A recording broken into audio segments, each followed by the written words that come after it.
Hi, I'm Lenora Bresler, and welcome to the April 22nd, 2017 edition of The Bible, Delight in the Details.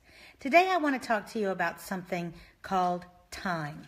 You know, time is a very interesting thing, and the Bible doesn't shy away from time at all.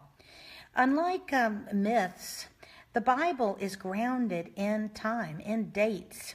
There are absolute references to the beginnings and ends of reigns that we know about extra biblically, and many of the stories of the Bible can be dated almost to the exact year and sometimes to the exact month and day. But when you think about time, a lot of times time is the thing people have a problem with God about. Even those of us that are His believers, think about it. A lot of the sins that people are tempted to create really boil down to time. Why are we so envious of other people and covetous? Why are we desiring what other people have? Many times it's because we don't think we have the time to obtain them ourselves. Why do we yearn for someone else's fame? Because we don't think we have the time to get it ourselves. You know, it's fascinating about time.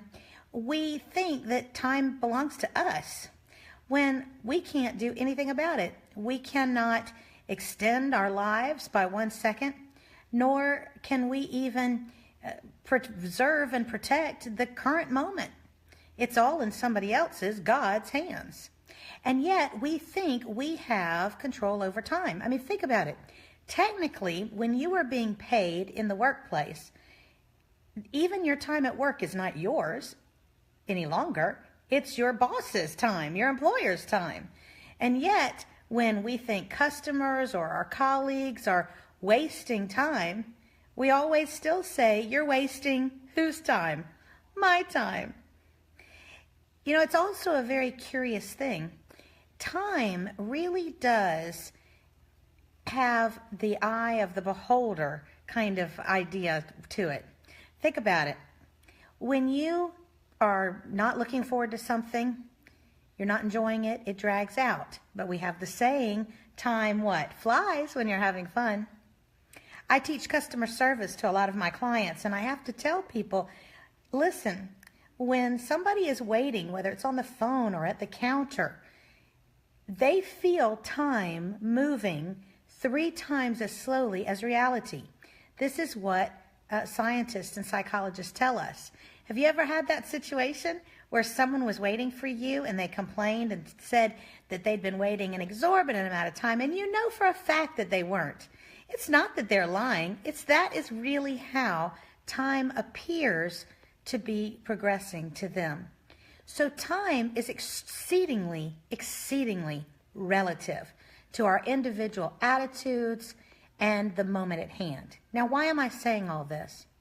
Because a lot of people have trouble with God because they think that He isn't timely.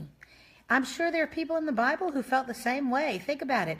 Don't you think the Israelites thought He was waiting an awfully long time to rescue them from bondage in Egypt? 400 years?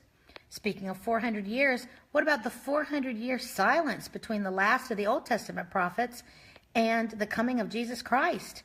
Don't you think a lot of people thought that that was a long time for no new word from the Lord? When you look at the Bible, you see over and over again, God seems to specialize in almost waiting till the last possible moment and coming in almost like the climactic scene of a epic movie. I know that's happened repeatedly in my own life. God's allowed me to go to almost the brink, and then at the last minute, at the last possible moment, He has intervened in a way that made me so sure I could never deny that it was Him who had done it. You know, the Bible says that a day is like 1,000 years to God. Time is relative to us all. But remember, we are temporal beings. God is not. God knows what the true time is. He knows what the appropriate time is. And although there were many people, I'm sure, who thought that He was waiting a long time to send the Messiah, the Bible tells us that in the fullness of time, meaning appropriate time, Jesus came. There's a fullness of time for everything in your life and mine. Let us trust the person who knows the truth about time, and not us who are hampered by and enclosed by time, because we can never rid ourselves of seeing it solely from our own perspective. I'm Lenora Bresler. Visit me tomorrow on the next edition of the Bible, Delight in the Details. Have a great time tonight.